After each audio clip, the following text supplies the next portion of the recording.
Good morning everyone, कैसे हैं आप सब। दिल्ली सल्तनत से संबंधित जो हमारी क्लासेस चल रही थी उन सभी को हमने कंप्लीट कर लिया था। आज की क्लास में हम करेंगे विजयनगर साम्राज्य। विजयनगर साम्राज्य की इसकी स्थापना कब हुई थी, इसकी स्थापना किसके द्वारा की गई थी, इन सभी टॉपिक पर आज की क्लास में बात करेंगे। ये जो टॉपिक है आपके सभी एग्जाम के लिए बहुत ही महत्वपूर्ण है। तो चलिए देख लेते हैं विजयनगर साम्राज्य के बारे में। बात करते हैं कि विजयनगर जो साम्राज्य है इसकी स्थापना कब होती है। विजयनगर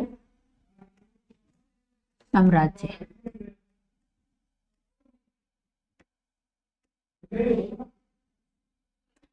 भारत में अगर विजयनगर साम्राज्य की हम बात करते हैं तो कौन से एरिया में ये फैला हुआ था।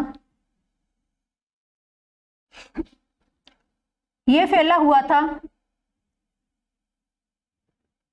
ये कौन सी नदी है, कृष्णा नदी।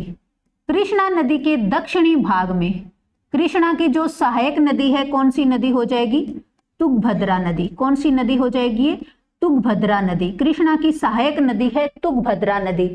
कृष्णा और तुंगभद्रा नदियों के बीच में यानी इस दोआब वाले क्षेत्र में यहाँ पे ये आपका था कौन सा साम्राज्य हो जाएगा, विजयनगर साम्राज्य। कौन सा साम्राज्य हो जाएगा, विजयनगर साम्राज्य।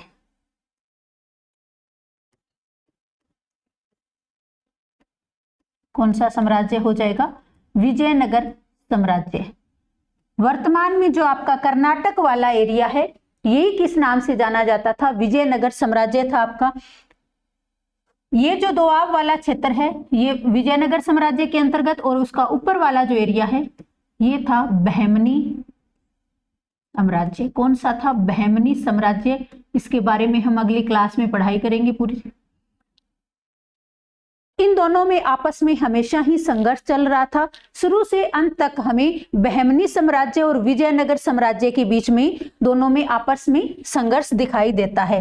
विजयनगर साम्राज्य की स्थापना कैसे होती है, तो जब हम दिल्ली सल्तनत को पढ़ते हैं तब हम देखते हैं कि जो अलाउद्दीन खिलजी है वो दक्षिणी भारत पर अभियान करता है और यहाँ से लूटपाट करके वापस चला जाता है। यहाँ पर वो अपना साम्राज्य स्थापित नहीं करता है, केवल वो लूटपाट के मकसद से ही दक्षिणी भारत पर अपने अभियान करता है।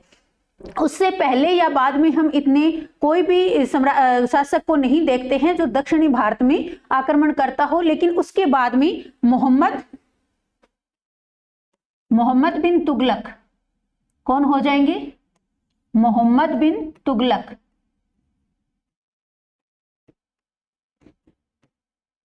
मोहम्मद बिन तुगलक क्या करता है, ये दक्षिणी भारत पर जब आक्रमण करता है तो इस कर्नाटक वाले एरिया पे जब वो आक्रमण करता है तो यहां से वो दो सेनापतियों को लेकर जाता है। कहां लेके जाता है, दिल्ली लेके जाता है, जिनका नाम क्या होता है, उनका नाम होता है हरिहर और बुक्का।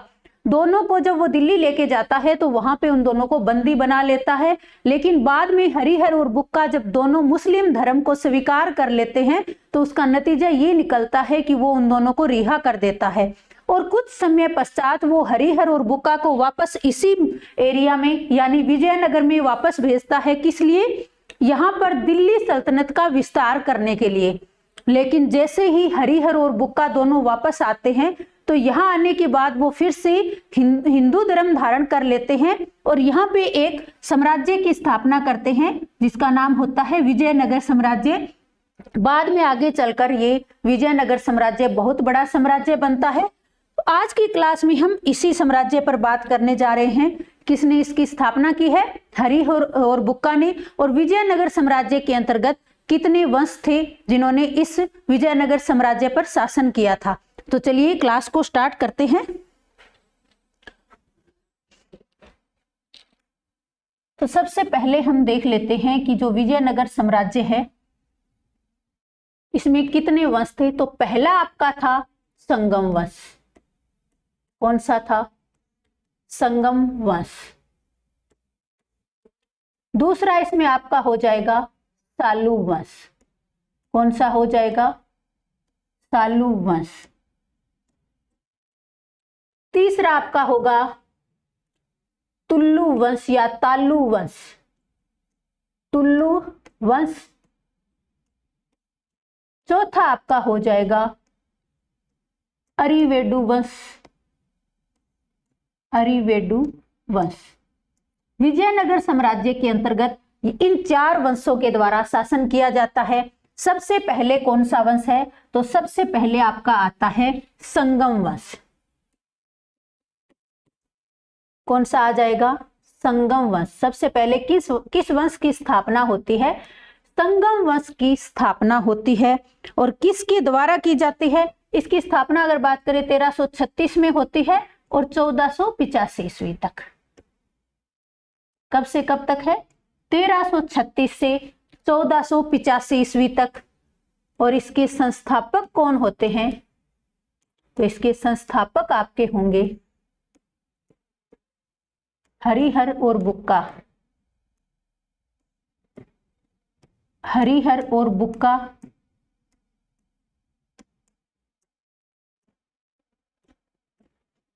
इन दोनों भाइयों के द्वारा, जिनको बाद में मोहम्मद बिन तुगलक दिल्ली लेके जाता है और फिर से जब आके ये हिंदू धर्म धारण करके यहाँ पे विजयनगर साम्राज्य की स्थापना करते हैं। और इन्हीं दोनों के द्वारा क्या किया जाता है? संगम वंश की स्थापना की जाती है। और संगम वंश इसलिए बोला जाता है क्योंकि इनके पिता का नाम क्या था? हरिहर और बुक्का, ये दोनों भाई थे और इनके पिता का नाम था संगम, और इसी के नाम पर इस वंश का नाम पड़ता है संगम वंश। हरिहर और बुक्का के पिता का नाम था संगम। पहला जो राजा बनता है या पहला शासक जो बनता है हरिहर, और ये किस नाम से जाना जाता है? हरिहर प्रथम के नाम से। किस नाम से जाना जाएगा? हरिहर प्रथम के नाम से जाना जाएगा। और ये 1336 से और 1356 तक शासक रहता है। कब से कब तक रहता है? 1336 से 1356 तक। और इसी के समय से ही क्या होता है? बहमनी साम्राज्य के साथ इनका संघर्ष जो है शुरू हो जाता है। इसके बाद में बनते हैं बुक्का प्रथम, जो इसका भाई होता है। आमतौर पर हम देखते हैं कि कोई भी अगर राजा है, कोई शासक है, तो उसके बाद में उसका पुत्र जो है शासक बनता है। लेकिन यहाँ पे हरिहर का छोटा भाई बुक्का क्या करता है? शासक बनता है। किस नाम से जाना जाता है? बुक्का प्रथम के नाम से। बुक्का प्रथम जो है शासक बनता है। और ये कब से कब तक रहता है? तो ये 1356 से, जैसे 1356 में हरिहर की मृत्यु हो जाती है, तो 1356 से लेकर 1377 ईस्वी तक कौन शासन करता है? तो ये शासन करता है बुक्का प्रथम। उसके बाद में, बुक्का के बाद में कौन बनता है? यहाँ पे बुक्का के बारे में कुछ इंपॉर्टेंट जानकारी है, वो मैं आपको बता देती हूँ। इसने, क्योंकि ये एक हिंदू शासक था, तो इसने किसकी उपाधि? वेद मारक प्रतिष्ठापक की उपाधि धारण की। किसकी उपाधि धारण की? वेद मारक प्रतिष्ठापक की उपाधि धारण की थी। किसने की थी? तो बुक्का प्रथम के द्वारा ये उपाधि धारण की गई थी। ये है बुक्का प्रथम के बारे में कई बार ये पूछ लिया जाता है कि किसके द्वारा वेद मारक प्रतिष्ठापक की उपाधि धारण की गई थी। इसके बाद में इसका पुत्र, जिसका नाम क्या होता है? हरिहर द्वितीय। क्या नाम होगा? हरिहर द्वितीय। इसका पुत्र जो है वो शासक बनता है। बुक्का का पुत्र जिसका नाम होता है हरिहर द्वितीय, और ये 1377 से 1404 ईस्वी तक शासन करता है। 1377 से 1404 ईस्वी तक शासन करता है। कौन? हरिहर प्रथम। ये तीसरा आपका शासक है। बुक्का दूसरा था और हरिहर प्रथम शासक था। तो इस तरह से इसका, और इसने उपाधि किसकी धारण की थी? इसने महाराजा धीराज, महाराजा धीराज की उपाधि धारण की थी। किसने? अगर पूछा जाए कि विजयनगर साम्राज्य के दौरान किसके द्वारा महाराजा धीराज की उपाधि धारण की गई, तो किसके द्वारा की गई थी? हरिहर द्वितीय के द्वारा। हरिहर द्वितीय के द्वारा उपाधि धारण की गई थी। किसकी? महाराजा धीराज की उपाधि धारण की गई थी। इससे एक क्वेश्चन और पूछा जाता है, इसने क्या किया था? इसने बहमनी साम्राज्य, कौन सा है बहमनी साम्राज्य, ये वाला जो बहमनी साम्राज्य है, इससे क्या किया था, इसने बहमनी साम्राज्य से बेलगाम और गोवा को छीना था। बहमनी साम्राज्य के अंतर्गत आते थे कौन, बेलगाम और गोवा। तो इन दोनों को किससे छीना था, बहमनी साम्राज्य से। ये कई बार एग्जाम में पूछा गया है, इसको आप अच्छे से याद रखेंगे। किसने छीना था, हरिहर द्वितीय ने। तो हरिहर द्वितीय से कुछ क्वेश्चन बनते हैं, इनको आपको अच्छे से याद रखना चाहिए। और इसके बाद में जो शासक बनता है वो कौन बनता है, वो बनता है देवराय प्रथम। कौन बनते हैं, देवराय प्रथम।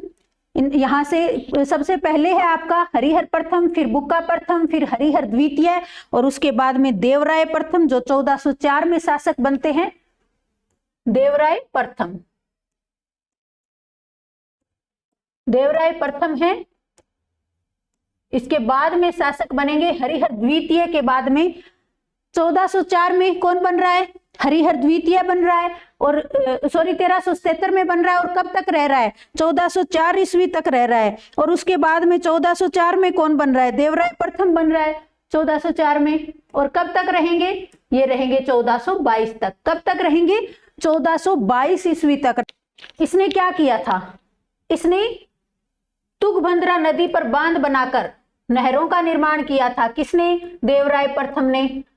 तुंगभद्रा नदी पर बांध बनाकर। आपका विजयनगर साम्राज्य जो है कहां पे फैला हुआ है, तुंगभद्रा और कृष्णा नदियों के बीच में दोआब वाले क्षेत्र में फैला हुआ है। और तुंगभद्रा नदी पर बांध बनाकर नहरों का निर्माण किसके द्वारा किया गया है, नहरों का निर्माण किया गया,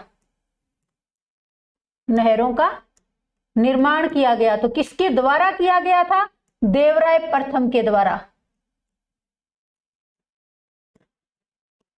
4 वंश थे, कौन कौन से थे, एक आपका हो जाएगा संगम वंश, दूसरा सालू वंश, तुलु वंश और अरिवेडु वंश। अभी हम किसके बारे में पढ़ रहे हैं, अभी हम संगम वंश के बारे में पढ़ रहे हैं, जहां से कुछ इंपॉर्टेंट टॉपिक जो आपसे एग्जाम में पूछे जाते हैं, कौन कौन से शासक थे और उनके द्वारा कौन कौन से काम कार्य किए गए थे, वहां से क्वेश्चन बनते हैं। तो ये आप इनको अच्छे से नोट कर लीजिए। तुंगभद्रा नदी पर बांध बनाकर नहरों का निर्माण किसके द्वारा किया गया है, देवराय प्रथम के द्वारा किया गया है। और उसके बाद में आपको पता है कि एक आया था, इटली का एक यात्री था निकोलस कोंटी। क्या नाम था, निकोलस कोंटी। निकोलस कोंटी कहां का था, इटली का यात्री था। इटली का यात्री। इसी के समय कहां पर आया था, विजयनगर साम्राज्य में आया था। ये क्वेश्चन आपसे पीछे भी कई बार एग्जाम में पूछा गया है। विजयनगर आया था, क्या नाम था, निकोलस कोंटी। कहां का था, इटली का रहने वाला था। नोट कर लीजिए इस चीज को कि निकोलस कोंटी कहां का रहने वाला था, इटली का रहने वाला था। और देवराय प्रथम के टाइम पे कहां पे आता है, तो ये आता है आपके विजयनगर साम्राज्य के अंतर्गत। और इनके बाद में 1422 में देवराय द्वितीय कौन शासक बनते हैं, इसके बाद में देवराय द्वितीय। यहां पे आप देखेंगे ऊपर, देवराय प्रथम कब से कब शासन कर रहे हैं, 1404 से 1422 तक शासन कर रहे हैं। लेकिन इनके बाद में कौन आ जाएंगे, देवराय द्वितीय आ जाएंगे। तो देवराय द्वितीय कब से कब तक शासन करेंगे, ये 1422 से 1446 ईस्वी तक शासन करते हैं। कब से कब तक करते हैं, 1422 ईस्वी से लेकर 1446 ईस्वी तक शासन करते हैं।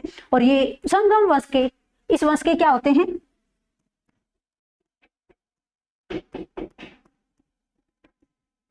सबसे प्रतापी शासक।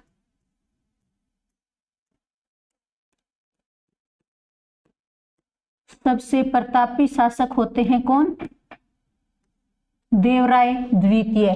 किस वंश से संबंधित होते हैं, संगम वंश से। यहाँ पे आपको विजयनगर साम्राज्य का सबसे प्रतापी शासक नहीं बताना है, यहाँ पे कौन से है, ये इस वंश के हैं, नहीं कि वो विजयनगर साम्राज्य के, सिर्फ इस वंश के हैं। विजयनगर साम्राज्य के सबसे प्रतापी शासक होते हैं कृष्णदेवराय। तो यहां तक आप अच्छे से नोट कर लीजिए इन चीजों को। ये संगम वंश के सबसे प्रतापी शासक हैं, कौन हो जाएंगे? देवराय द्वितीय। इनके बाद में अगर हम बात करें, अच्छा इनके टाइम में अब्दुल रज्जाक किनके टाइम में भारत आता है?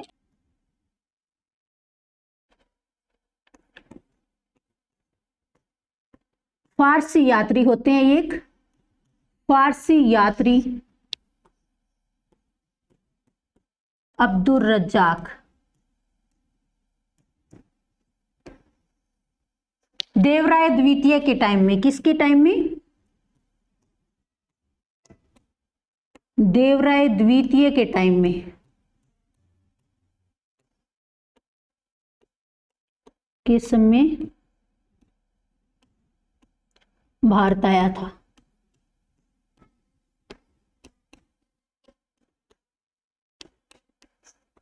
किसके समय में भारत आया था? अब्दुल रज्जाक। विजयनगर साम्राज्य सभी एग्जाम के लिए आपके बहुत ही इंपॉर्टेंट टॉपिक है, यहां से हर एग्जाम में क्वेश्चन पूछे जाते हैं। तो इस वाले टॉपिक को आप बहुत ही अच्छे से कंप्लीट कर लीजिए, यहां से कोई भी क्वेश्चन आपका छूटना नहीं चाहिए। अगर ये क्लास आप अच्छे से कंप्लीट कर लेते हैं तो इस क्लास के बाद आपका इस टॉपिक से बनने वाला कोई भी क्वेश्चन छूटने वाला नहीं है। फारसी यात्री अब्दुल रज्जाक देवराय द्वितीय के समय में भारत आया था। तो ये सारे जो थे आपके किस वंश से संबंधित हो गए? ये हो गए आपके संगम वंश से संबंधित। किस वंश से संबंधित हो गए? संगम वंश से संबंधित। अगर संगम वंश के बाद की हम बात करें तो उसके बाद में कौन होता है? उसके बाद में आता है आपका संगम वंश के बाद सालू वंश। कौन सा आ जाता है? सालू वंश। कौन सा वंश आ जाएगा? सालू वंश। कौन सा वंश आ जाएगा? सालू वंश। तो सालू वंश की स्थापना किसके द्वारा की गई थी? पहले मैंने बताया था, पहले कौन सा वंश आता है? संगम वंश आता है। उसके बाद में कौन सा आता है? सालू वंश आता है। फिर तुल्लु वंश आता है और फिर आ जाता है राविडू वंश। इसकी स्थापना कब होती है? इसकी स्थापना होती है 1485 ईस्वी में। कब होती है? 1485 से 1505 ईस्वी तक आपकी ये रहता है। कब से कब तक? 1485 से 1505 ईस्वी में ये रहता है। कौन सा वंश होता है? सालू वंश होता है। यहां से बहुत ज्यादा क्वेश्चन नहीं पूछे जाते, यहां से आपको पूछा जाएगा इसका संस्थापक। संस्थापक कौन था? इसका संस्थापक सालू नरसिंह। सालू नरसिंह या नरसिंह सालू। कौन थे? सालू नरसिंह या नरसिंह सालू, जो इसके संस्थापक थे। इनके नाम में ही क्या आ रहा है? सालू आ रहा है, तो आपके लिए पहचानना बहुत ही आसान हो जाएगा। और इसका अंतिम शासक कई बार पूछ लिया जाता है कि सालू वंश का अंतिम शासक कौन था। तो अंतिम शासक आपको पता होना चाहिए। किस वंश का पूछा जा रहा है? तो सालू वंश का पूछा जा रहा है।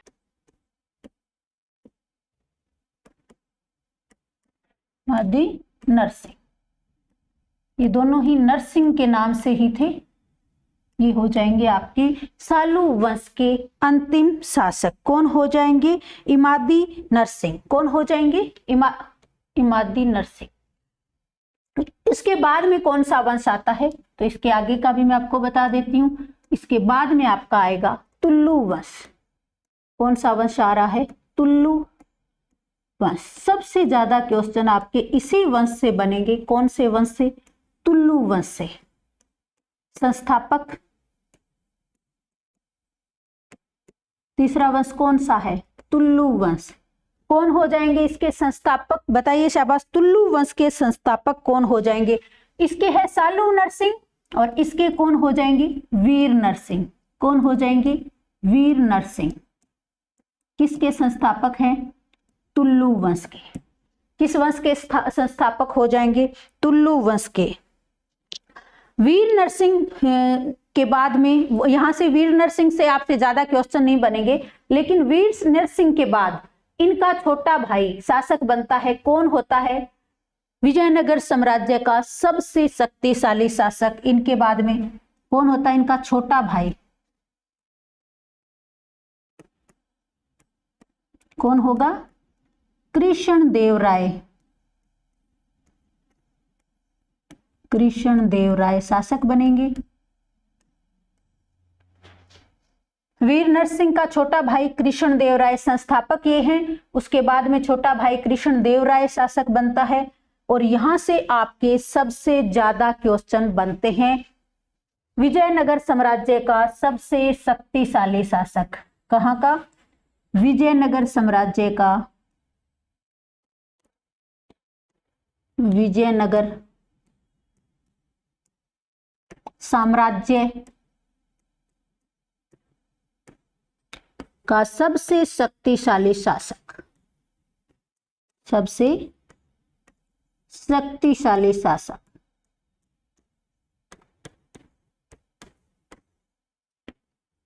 कौन हो जाएगा?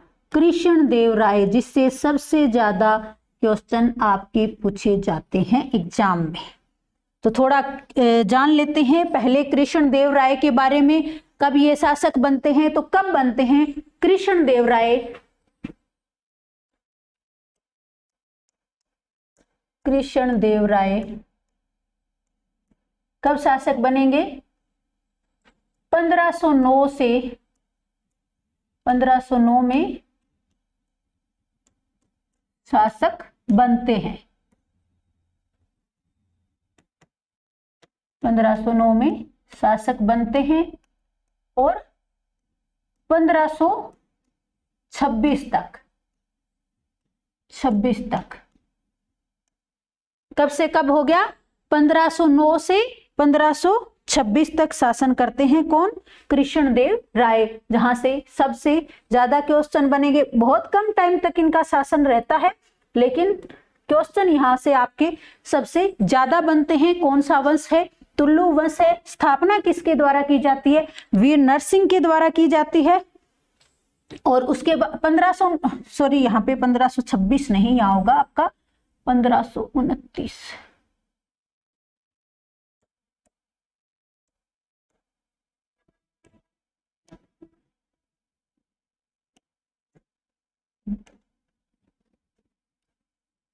और सबसे कम टाइम के तक शासन करने के बाद भी यहाँ से आपके सबसे ज्यादा क्वेश्चन बनेंगे।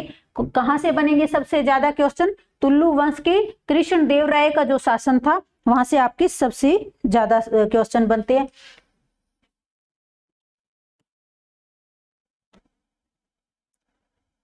इनके बारे में कई बार क्वेश्चन पूछा गया है कि इनके बारे में बाबर ने अपनी आत्मकथा, बाबर की आत्मकथा कौन सी थी? अपनी आत्मकथा, बाबर की आत्मकथा का क्या नाम था? तुजुक ए बाबरी। तुजुक ए बाबरी, जो किस नाम से जानी जाती थी? बाबरनामा। किस नाम से? बाबरनामा। ये बाबर की आत्मकथा थी। किसके द्वारा लिखी गई थी? तो ये लिखी गई थी बाबर के द्वारा, तुजुक ए बाबरी। इनके बारे में बाबर ने अपनी आत्मकथा तुजुक ए बाबरी यानी बाबरनामा में भी जिक्र किया है। किनका? कृष्ण देव राय का। बाबर ने भारत पर कब आक्रमण किया था? 1526 में किया था। और जब बाबर भारत पे आक्रमण करता है 1526 में, तो उस टाइम दक्षिणी भारत में विजयनगर जो साम्राज्य होता है, वहां के शासक कौन होते हैं? कृष्ण देव राय होते हैं। दक्षिणी भारत में होते हैं ये। बाबर कहां पे आक्रमण करता है? उत्तरी भारत पे आक्रमण करता है, इब्राहिम लोदी के ऊपर आक्रमण करता है और इब्राहिम लोदी की हार होती है और वहां से मुगल साम्राज्य की स्थापना भारत में हो जाती है। और जब बाबर भारत में आता है तो उस टाइम दक्षिणी भारत में विजयनगर साम्राज्य में कृष्ण देव राय का शासन होता है। और उसी टाइम जो अपना बाबरनामा जब वो लिखता है 1526 से 1530 तक बाबर भारत में रहता है, 1530 में उसकी मृत्यु हो जाती है। तो बाबरनामा में उसने कृष्ण देव राय के बारे में जिक्र किया था। और ये क्वेश्चन कई बार एग्जाम में पूछ लिया गया है कि बाबर ने अपने बाबरनामा में किस शासक के बारे में वर्णन किया था? तो वो किया था कृष्ण देव राय के बारे में। उसने बताया था कि अपने बाबरनामा में उसने लिखा हुआ है कि जब वो भारत पे आता है उस टाइम दक्षिणी भारत में एक बहुत ही शक्तिशाली शासक होता है और उसका नाम होता है कृष्ण देव राय। तो ये पॉइंट आपको अच्छे से पता होना चाहिए कृष्ण देव राय के बारे में। उसके बाद में कुछ इंपॉर्टेंट टॉपिक और बनते हैं यहाँ से, जैसे कृष्ण देव राय ने किसकी उपाधि धारण की थी। तो कृष्ण देव राय ने किसकी उपाधि धारण की थी? आंध्र भोज की उपाधि धारण की थी। आंध्र भोज की उपाधि धारण की थी। ये सारे ही टॉपिक जो है आपके लिए बहुत ही इंपॉर्टेंट है। उपाधि धारण की, इनके दरबार में, किसके? कृष्ण देव राय के दरबार में, इनके दरबार में अष्टदिग्गज कौन रहते थे? अष्टदिग्गज। अष्टदिग्गज क्या होते हैं? यानी 8 कवि रहते थे। कौन थे? अष्टदिग्गज रहते थे। किस भाषा के? तो ये तेलुगु भाषा से संबंधित कवि थे। कृष्ण देव राय के काल को क्या कहा जाता था? तेलुगु भाषा का क्लासिकल युग कहा जाता था। किसका? तेलुगु भाषा का क्लासिकल युग।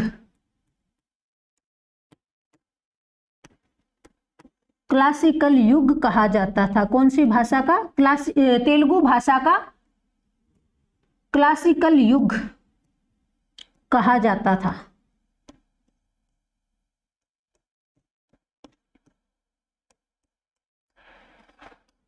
कृष्ण देव राय खुद भी एक लेखक और कवि थे और इनके द्वारा, कृष्ण देव राय के द्वारा किसकी रचना की गई थी? तो कृष्ण देव राय द्वारा आमुक्तमाल्याद किसकी रचना की गई है? आमुक्तमाल्याद ग्रंथ है एक, किसके द्वारा लिखा गया है? आमुक्तमाल्याद की रचना की गई, कृष्ण देव राय के द्वारा लिखा गया है। और इसके बाद में किसकी स्थापना होती है? इसके बाद में स्थापना हो जाती है अराविडु वंश। कौन सा वंश आ जाएगा? अराविडु वंश। 4 वंश थे, मैंने आपको बताया था कौन कौन से? संगम वंश, शालू वंश, तुलु वंश और अराविडु वंश। ये चारों आपको इसी तरह से याद होने चाहिए, क्योंकि कई बार क्या होता है आपको इनका पूछ लिया जाता है कि कौन कौन से वंश थे, जो इनको क्रम में आपको बताना है। तो आपको क्रम में याद होना चाहिए कि कौन कौन से वंश थे। इसके अलावा कई बार ग्रंथ दे दिए जाते हैं, एक तरफ ग्रंथों के नाम है और एक तरफ लेखकों के नाम होते हैं। तो इसमें आमुक्तमाल्याद बहुत बार ऐसे पूछा गया है कि मिलान करना है कि कौन सा इसमें से सही होगा। आमुक्तमाल्याद की रचना किसके द्वारा की गई है? तो कृष्ण देव राय के द्वारा इसकी रचना की गई है। तो ये कई बार पूछा गया है। इसके बाद में किसकी स्थापना होती है? अराविडु वंश की स्थापना होती है। कौन से वंश के बाद होती है? तो ये आपका हो जाएगा तुलु वंश के बाद में कौन से वंश की स्थापना हो जाएगी? अराविडु वंश। और अराविडु वंश की बात करें, मैं नोट कर देती हूं, अराविडु वंश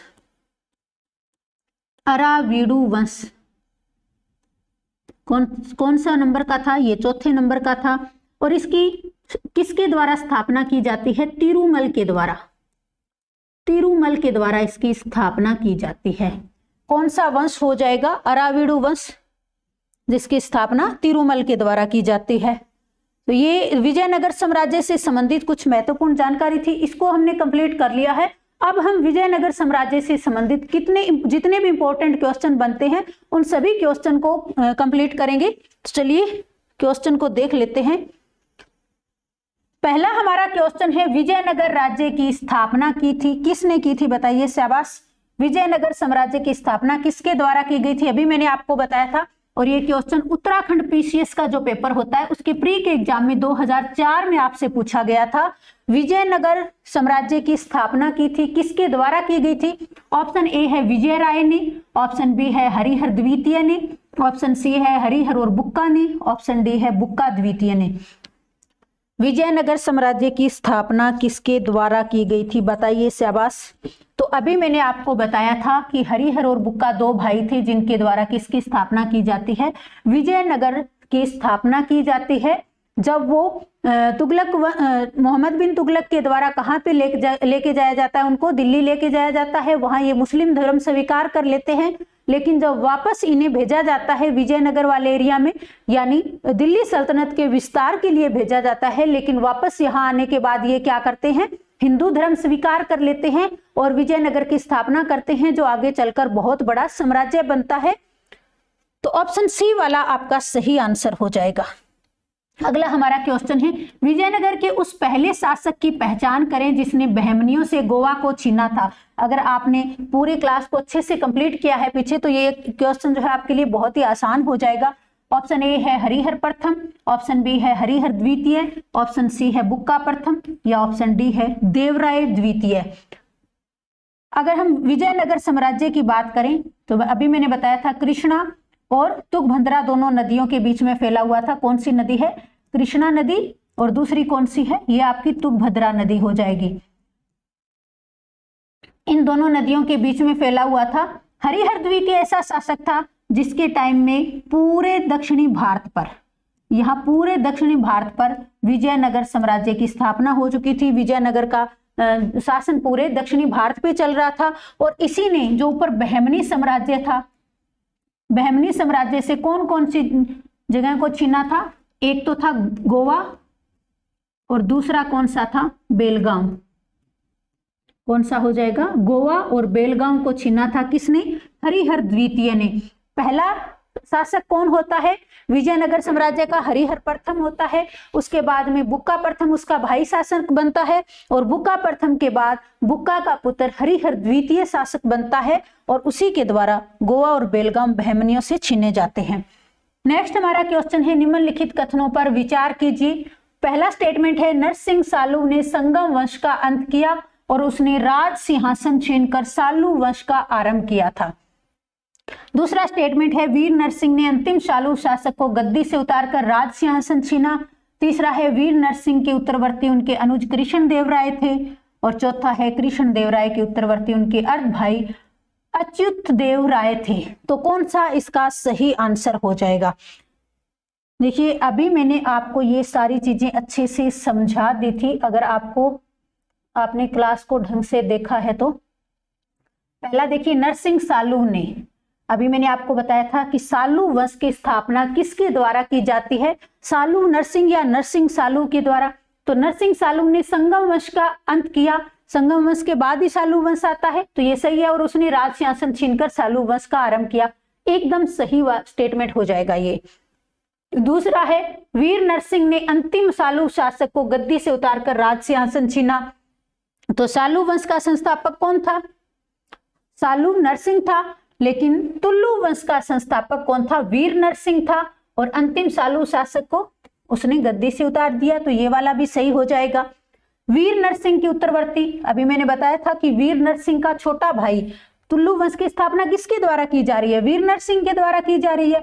और उसका छोटा भाई कौन था, कृष्ण देव राय थे। ये वाला स्टेटमेंट भी सही हो जाएगा। कृष्ण देव राय के उत्तरवर्ती उनके अर्ध भाई अच्युत देव राय थे, ये भी स्टेटमेंट एकदम सही है।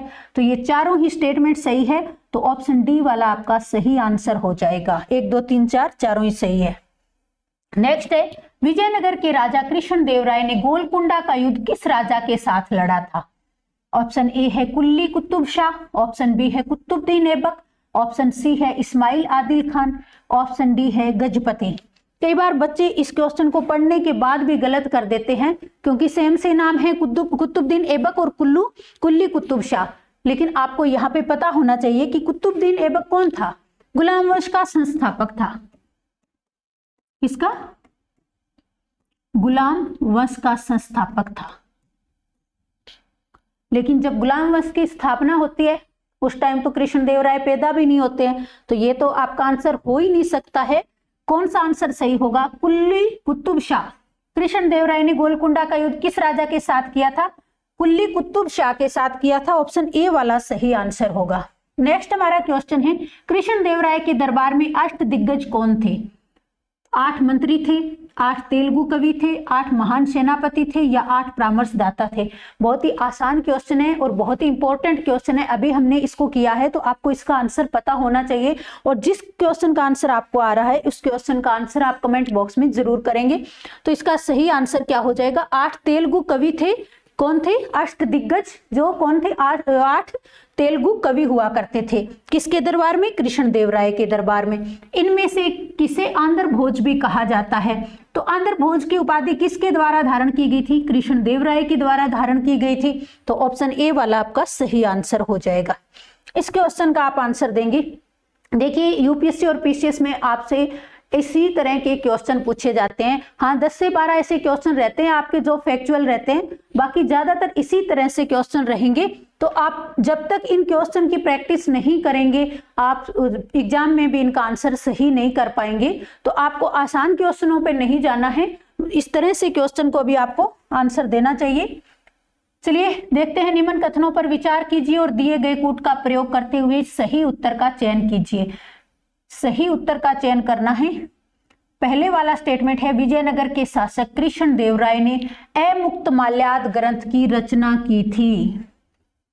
तो ये वाला स्टेटमेंट एकदम सही है। अभी मैंने आपको बताया था अमुक्तमाल्याद की रचना किसके द्वारा की गई है? कृष्णदेवराय के द्वारा। दूसरा है, कृष्णदेवराय को आंध्र भोज के नाम से भी जाना जाता है। ये भी स्टेटमेंट सही है, अभी बताया है मैंने आपको। उनके दरबार को अलसानी पेडुना नामक राजकवि सुशोभित करता था, जो संस्कृत एवं तमिल दोनों भाषाओं का ज्ञाता था। देखिए, ऐसे जो क्वेश्चन होते हैं उन्हीं में बच्चे सिली मिस्टेक करते हैं, और क्वेश्चन जब आ रहा होता है फिर भी गलत हो जाता है। अगर इसकी हम बात करें, उनके दरबार को अलसानी पेडुना नामक राजकवि, जो अष्ट दिग्गज थे उनमें एक अलसानी पेडुना भी थे, जिनको कौन कौन सी भाषाओं का ज्ञान था? उनको संस्कृत भाषा का भी ज्ञान था, और दूसरी विजयनगर साम्राज्य में कौन सी भाषा थी? तेलुगु भाषा। उनके दरबार को अलसानी पेडुना नामक राजकवि सुशोभित करता था, एकदम सही है यहां तक। जो संस्कृत एवं तमिल दोनों भाषाओं का ज्ञान था, यहाँ पे तमिल नहीं आएगा, यहाँ पे क्या आएगा? तेलुगु। उनको संस्कृत का भी ज्ञान था और उनको तेलुगु भाषा, तो वहां पे उस टाइम का क्लासिकल युग था तेलुगु भाषा के लिए, तो ये तो उनको आएगी अच्छे से। तो ये वाला ऑप्शन आपका गलत हो जाएगा, ये वाला स्टेटमेंट। तो तीसरा गलत हो जाएगा। तो कौन से सही है? 1 और 2 दोनों सही हैं। केवल 2 स्टेटमेंट सही है। तीसरा स्टेटमेंट सिर्फ इतनी सी गलती है इसमें कि उनको संस्कृत एवं तेलुगु दोनों भाषाओं के वो ज्ञाता थे, न कि संस्कृत और तमिल भाषाओं के। तो ये छोटी छोटी चीजों को आपको अच्छे से ध्यान में रखना है, नहीं तो आपका क्वेश्चन गलत हो जाएगा। आपको क्वेश्चन आ रहा होगा फिर भी गलत हो जाएगा। नेक्स्ट हमारा क्वेश्चन है, विजयनगर का प्रसिद्ध हजारा मंदिर किसके शासनकाल में निर्मित हुआ था? एमपीपीसीएस का एग्जाम हुआ था 2014 का, उसमें ये क्वेश्चन पूछा गया है। विजयनगर का प्रसिद्ध हजारा मंदिर किसके शासनकाल में निर्मित हुआ था? ऑप्शन ए है कृष्णदेवराय, ऑप्शन बी है देवराय प्रथम, ऑप्शन सी है देवराय द्वितीय, या ऑप्शन डी है हरिहर प्रथम। तो बताइए शाबाश। प्रसिद्ध हजारा मंदिर, 2-4 ऐसे मंदिर हैं विजयनगर साम्राज्य से संबंधित जो आपको अच्छे से रटे हुए होने चाहिए, क्योंकि वहां से क्वेश्चन आपका पक्का ही बनना है। कौन सी जगह है जो वर्ल्ड हेरिटेज साइट यानी यूनेस्को की वर्ल्ड हेरिटेज साइट में शामिल है, ये सारी चीजें आपको पता होनी चाहिए। इसका आंसर आपका होगा कृष्णदेवराय। प्रसिद्ध हजारा मंदिर कृष्णदेवराय के शासनकाल में निर्मित हुआ था। फारसी यात्री अब्दुल रज्जाक भारत में किस राजा के शासनकाल में आया था? क्वेश्चन का आंसर देंगे आप फटाफट, बताइए शाबाश। फारसी यात्री अब्दुल रज्जाक किसके शासनकाल में भारत आया था?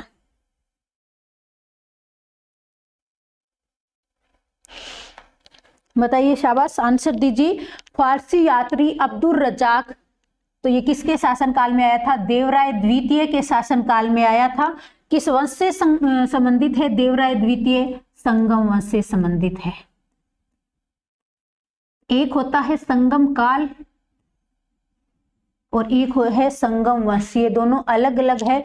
संगम काल में हम पढ़ते हैं चोल, चेर, पांड्य, इनको दक्षिणी भारत में ही संगम काल था, लेकिन ये संगम वंश है। संगम काल और संगम वंश दोनों अलग अलग हैं, आपको इनका पता होना चाहिए अच्छे से। नेक्स्ट हमारा क्वेश्चन है, निकोलो कोंटी कौन था?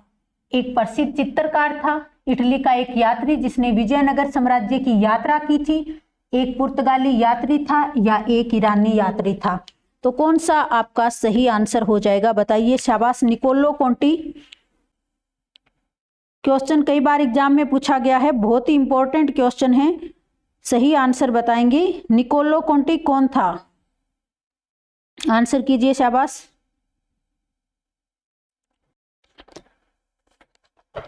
तो निकोलो कोंटी कौन था? निकोलो कोंटी एक यात्री था। कहाँ का था? इटली का यात्री था। और देवराय प्रथम के किसके शासनकाल में आता है? देवराय प्रथम के शासनकाल में। किसके शासनकाल में आया था? देवराय प्रथम के शासनकाल में भारत में आया था। शासनकाल में भारत आया था। देवराय प्रथम के शासनकाल में भारत में आया था और इसने क्या किया था? विजयनगर साम्राज्य के दौरान विजयनगर में मनाए जाने वाले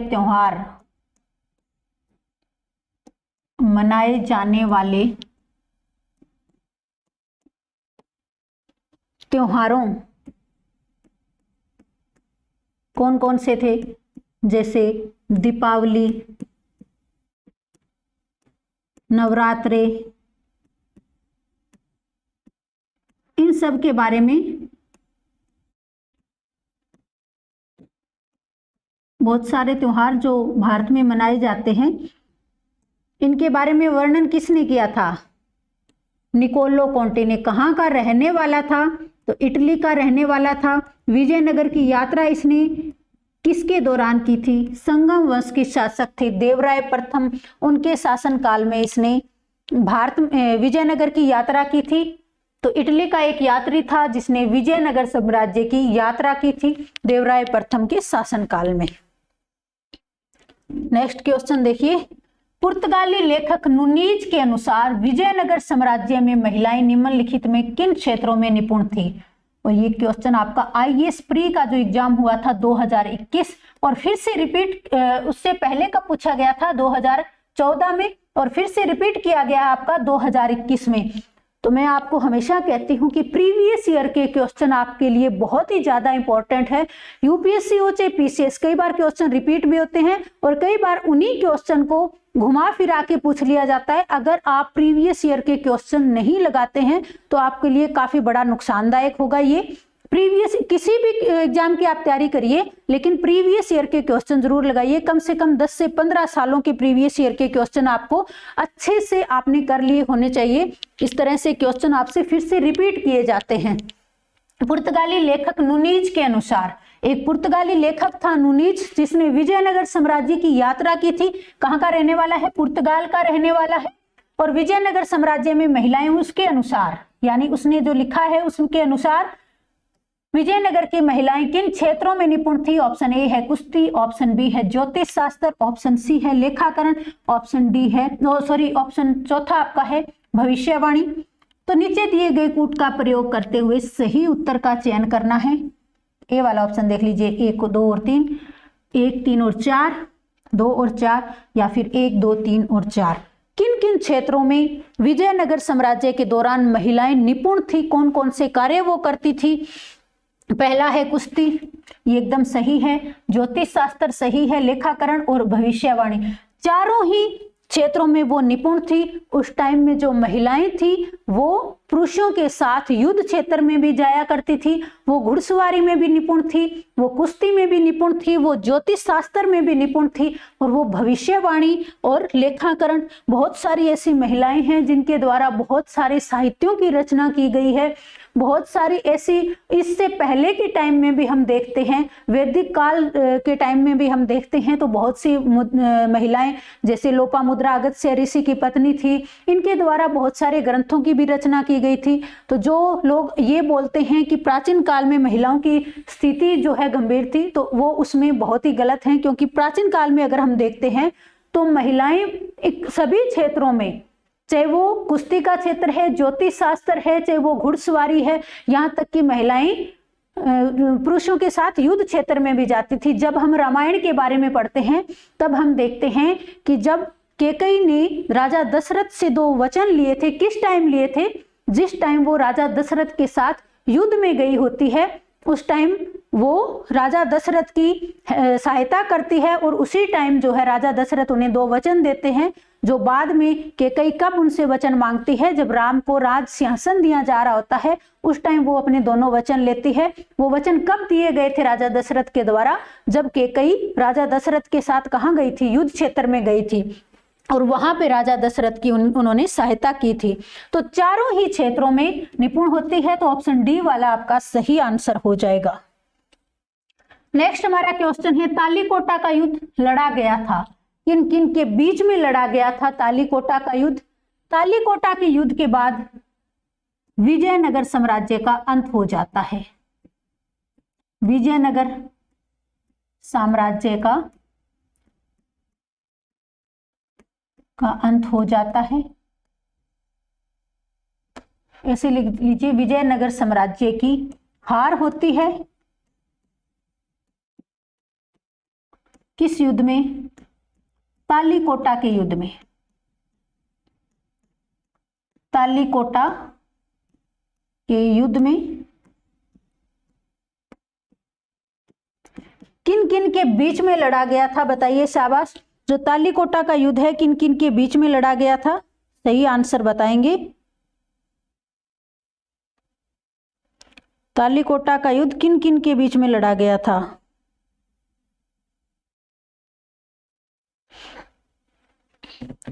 कब हुआ था तालीकोटा का युद्ध?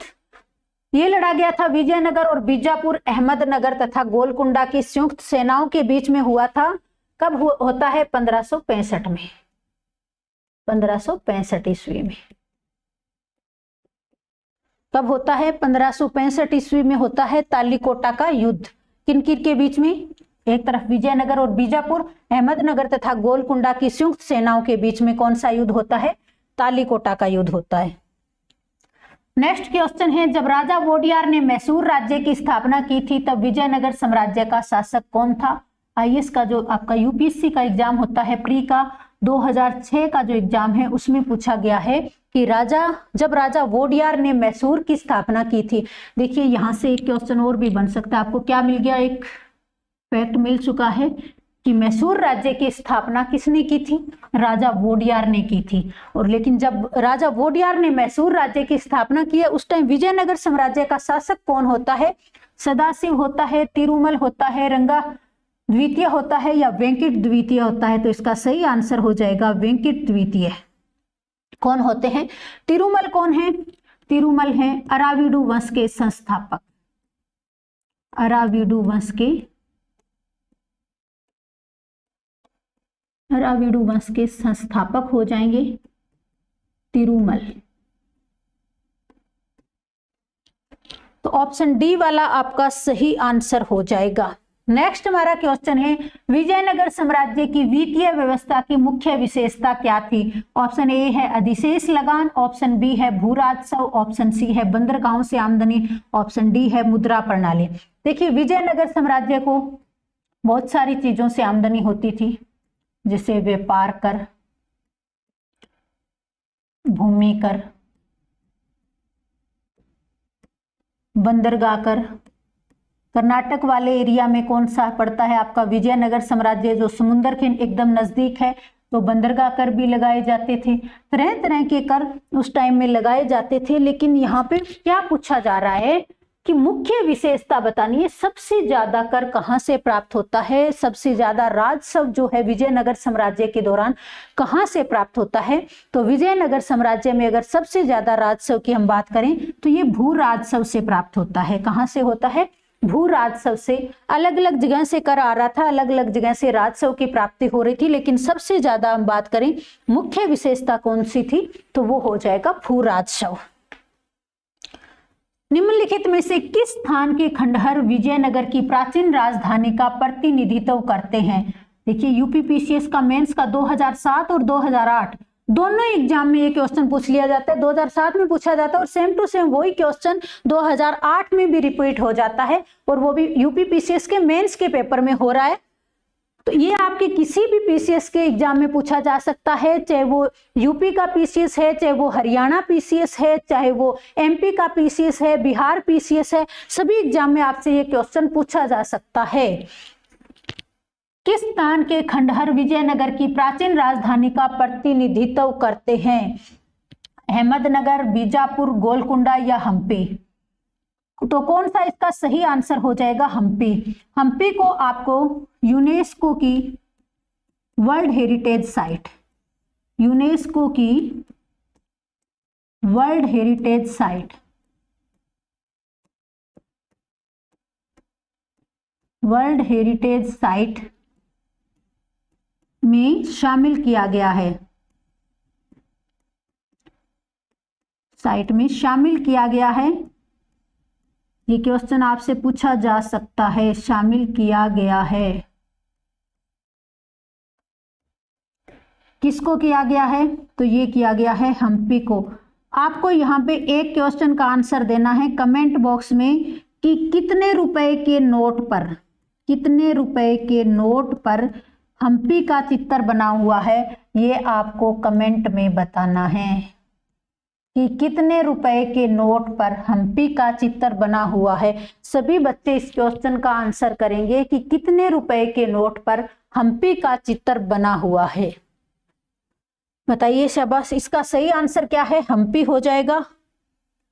किसके राज्य में कल्याण मंडप की रचना मंदिर निर्माण का एक विशिष्ट अभिलक्षण था? देखिए, मंदिर निर्माण के अलग अलग जो है अभिलक्षण हुआ करते थे। किसके? मंदिर निर्माण के अलग अलग मंदिर निर्माण की शैलियां हुआ करती थी, लेकिन एक शैली जिसमें कल्याण मंडप की रचना की जाती है। मंदिरों में कल्याण मंडप की रचना जो की गई है, किसके द्वारा की गई है? चालुक्यों के द्वारा की गई है, चंदेल के द्वारा, राष्ट्रकूट के या विजयनगर के द्वारा। मंदिरों के अंदर कल्याण मंडप बनाकर क्या किया जाता था? कल्याण मंडप में, कल्याण मंडप बना के क्या किया जाता है? यहाँ पे देवी देवताओं की मूर्तियां स्थापित की जाती है। किसी भी उत्सव में देवी और देवताओं की, जब भी कोई उत्सव होता था तो क्या किया जाता था? देवी देवताओं की मूर्तियां स्थापित की जाती थी। किसके अंदर की जाती थी? मूर्तियां स्थापित की जाती थी। किसके अंदर? कल्याण मंडप के अंदर।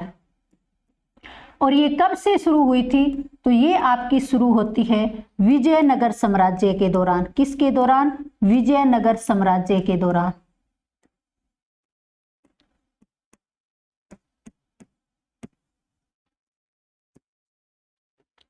कल्याण मंडप की शुरुआत जो होती है विजयनगर साम्राज्य के दौरान, मंदिर शैली के अंतर्गत होती है। मंदिरों के अंदर ही ये बनाए जाते हैं और देवी देवताओं की मूर्तियां, जब भी कोई उत्सव होता था तो इनके अंदर देवी देवताओं की मूर्तियां स्थापित की जाती थी। कहाँ पे? कल्याण मंडप के अंदर।